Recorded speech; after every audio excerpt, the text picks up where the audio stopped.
Beware of an old man in a profession where men die young. In 2001, Special Forces legend Billy Waugh celebrated his 72nd birthday in the remote mountains of Afghanistan while working for CIA in the search for Osama bin Laden. While his age was unusual for the tip of the spear, this was far from Waugh's first rodeo. In this video, we tell the story of Billy Waugh's life and some of the watches he wore. From his service in Vietnam with MACV-SOG to fighting in the global war on terror with the CIA's ground branch. Watches of Espionage is curated by a former CIA case officer with a passion for timepieces.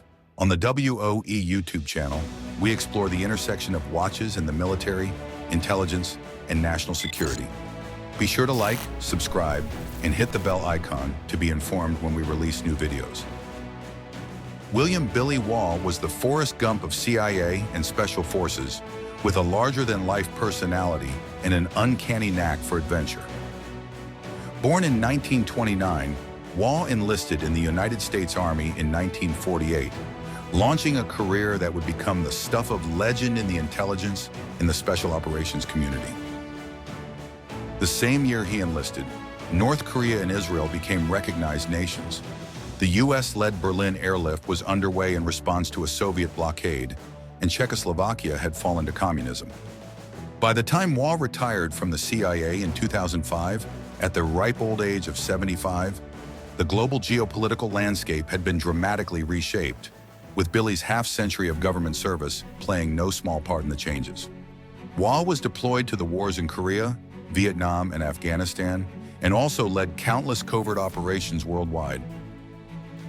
Waugh wore notable watches throughout his career, including several iconic Rolex references and a Seiko 6309. They were crucial parts of his kit worn at the tip of the spear in Vietnam, Sudan, Cuba, Afghanistan, and into his retirement.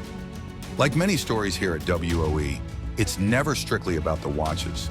The watches we cover are simply talismans that represent incredible tales of service and sacrifice.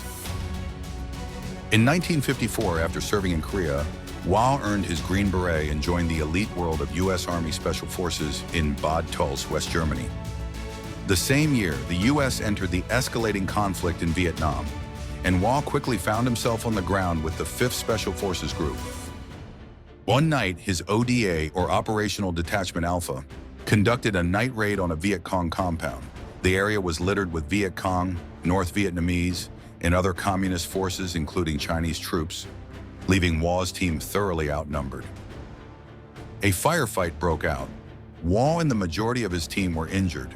In his book, he described taking a bullet across the right side of his forehead, saying, "It sounds like the punchline to a bad joke, but you know it's a bad day when the best thing about it is getting shot in the head." Miraculously, he was still alive but in bad shape. Shot multiple times, he was left for dead. He later recalled, "They, the North Vietnamese army, had come across that paddy and stripped me of my clothes, my Rolex watch, my gear, everything."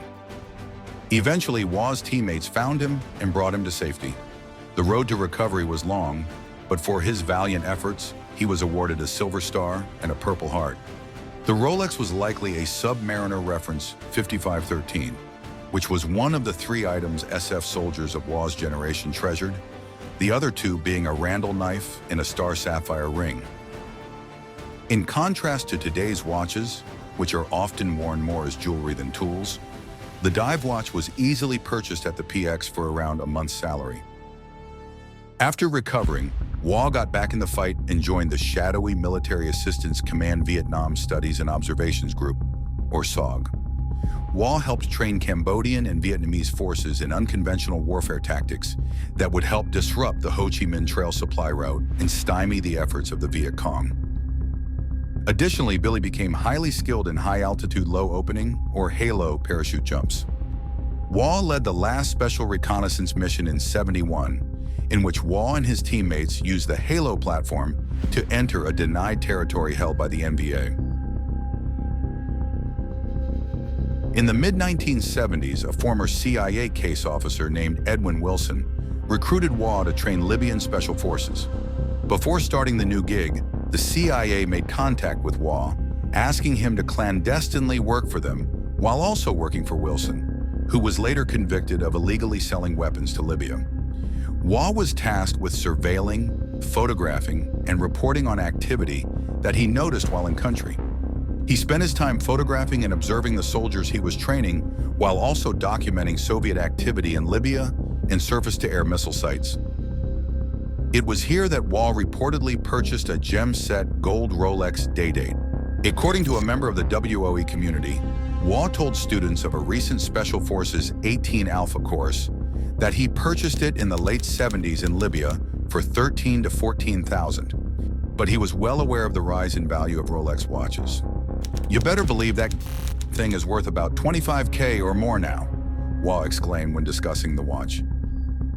While we can't establish a concrete history of the watch or its authenticity, the diamond-set gold Rolex is perfect for an old-school SF operator. Waugh was also famous for wearing an SF pendant on a gold chain and gold rings. Before his death in 2023, the gem-encrusted Rolex was commonly spotted on his wrist in retirement, the bracelet stretched and scarred after decades of hard use. Despite the flashy gems, old-school Waugh treated it like a tool.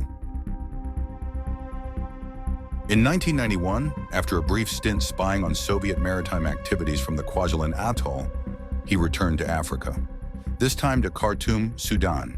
His next operation was to surveil and track Osama bin Laden, who was relatively unknown to the public at the time, but of growing interest to U.S. intelligence. In Khartoum, he would conduct surveillance under the guise of going for a jog, frequently flipping off members of bin Laden's protective detail as he went. Waugh would later recall, "So I knew where he lived, and so I set up a deal where I could watch him from above in another building that was about 6 or 7 stories tall, very flimsy type. And I had to stand there by myself because if somebody goes, it's all over. All the other side has to do is see somebody go in there that they don't know, because that's their territory, and your is gone." Later in life, Waugh mentioned routing a request to kill bin Laden. The request was denied, and he wrapped up his surveillance shortly thereafter. Like we said, he was a legend. The subject of much of Waugh's book, Hunting the Jackal, is Ilich Ramirez Sanchez, known as Carlos the Jackal. Waugh was assigned to track him down after Sanchez had evaded several intelligence agencies after committing murder in numerous countries and playing a role in global terror attacks. He set up a surveillance site in an abandoned hospital and photographed Sanchez before turning over the intel to French intelligence, the Directorate General for External Security, or DGSE, who conducted the capture mission in Khartoum. We have previously said that a GMT-Master is the perfect watch for a CIA case officer, and this is especially true for an old-school practitioner like Waugh. This reference is likely from the 1970s, around the time he would have been recruited by the CIA. Unfortunately, we are unable to confirm the details of when he acquired the watch and if it was worn operationally in any capacity, though given Waugh's life, it is reasonable to assume this is the case. He has been photographed wearing the watch on several occasions, including during a 2022 interview with Recoil magazine. After the September 11th attacks, then 71, Waugh deployed to Afghanistan as a member of the CIA's Northern Alliance liaison team, codenamed Jawbreaker.